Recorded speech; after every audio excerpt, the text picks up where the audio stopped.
Welcome to the Flat Track Factory.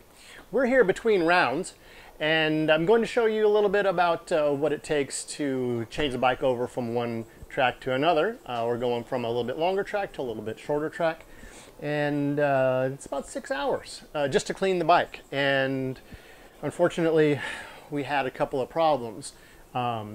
Idiot-induced problems, both really. One of them was a wiring harness problem. The wiring harness was timed out over the winter, and I wanted to get with Mike Beeland at A1 Cycles to do some of his really cool wiring, or get some of his really cool wiring harness skills, and you know, it didn't work out. I just didn't try hard enough, and he was busy.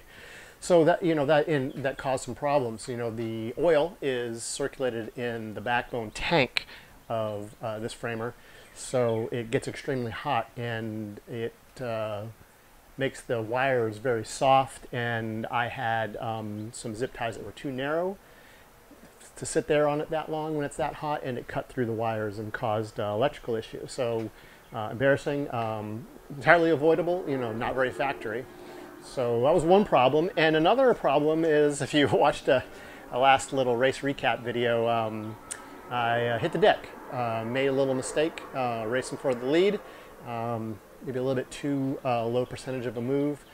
You know, these kids coming up now are not getting any slower, and yeah, I got sucked in, made a boo-boo, and tipped over and tore up the tail section. So we're gonna have to retire that to the race relics memorabilia section of the shop back behind you, and put some new stuff on. Fortunately, I didn't have the brand new gray Reaper stuff. I had last year's black Reaper stuff on. So yeah, could have been way worse. So we'll kind of show you some of the stuff that we do to keep the frame flat track bike looking nice. It's obviously, this is more than just riding to me. I very much enjoy the bike, and I guess I have a lot of pride in it, and it's fun to me to show up to the track with a very well prepared bike. Fortunately, I've been able to work as a professional racing mechanic, you know, a little bit part-time here and there, full-time for a couple of years with some AMA Superbike teams, and got to work with people from Europe who have a great deal of experience working at the very highest levels, and I've incorporated some of those techniques to make the bike just a little bit factory. And that's fun for me, and I think it's fun for some of you too. So David Robbins here is a buddy of mine, a super race fan in the area, and you know, really, once you get to a certain level of racing, well, really any level, it's more fun to have help, but you know, it's tough to keep up. You know, I'm not getting any younger, and the workload is a lot. You know, I also have a day job, and you know, maintain a house and all that sort of stuff. So David comes down and helps me kind of clean up and do some maintenance. We'll show you a little bit of that. You know, much of it's extremely unglamorous. I can see him out unloading the box van. There's really dusty, so the whole thing is just packed full of dirt. And you know, we kind of live out of that thing when we're at the track. So got to keep that clean, and it's just kind of boring. Racing is mostly boring. Got some coffee. Stick around. All right, Rodden, here we go again. Yet another Flat Track Factory video, and you're doing some romantic stuff. What are we doing today in the box van? We're taking everything out so we can clean all the dirt and dust out that got in the van at the race. Why do we always have dirt? Can't we race dirt track without dirt? No, okay. It doesn't seem to, you know, just, we can't get far enough from the track. We can't hermetically seal this van to keep the dirt out. It's gonna find a way. Yes. So all of this stuff to race motorcycles ends up in a pile, and then the shop vac comes out.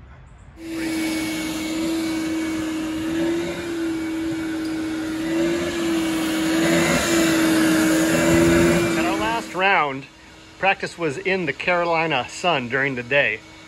I didn't even ride. I just waited for water after practice and the sun to go down. The amount of dirt that packs in these filters in 2 heat races and 2 main events is astounding. And an engine builder worth his salt will beat your behind if you suck dirt into his work.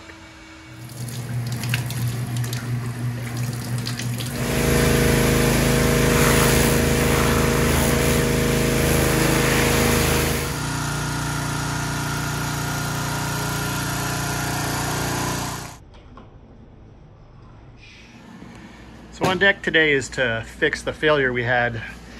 Ignition kill switch was run down here underneath these zip ties, which is very hot from the oil.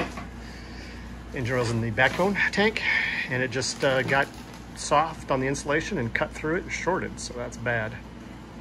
Work on that. And then probably, again, another very unglamorous nickel-plated frame. We like to keep nice, so David's gonna put in the elbow grease, some Flitz polish, stainless steel wool, and keep it factory.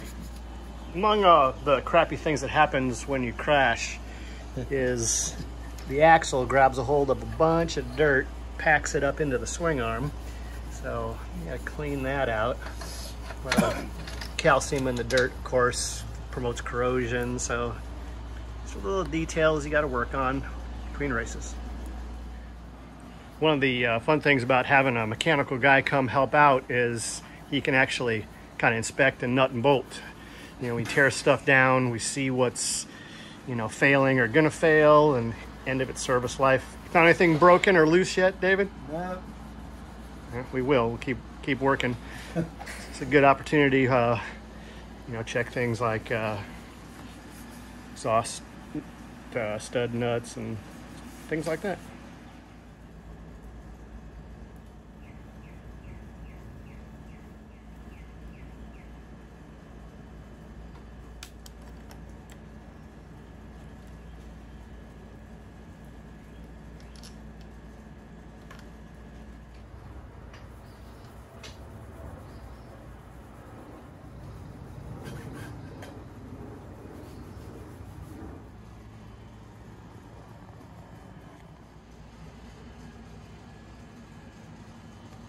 We got to a stopping point, 8 man-hours. We got the bike torn down and cleaned back up, got all the calcium off it, and a little protective coating on it for the next race, which is another calcium race.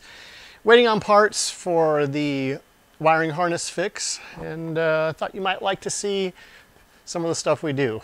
Clearly, if you're still watching, you're a crazy flat tracker like us. So, yeah.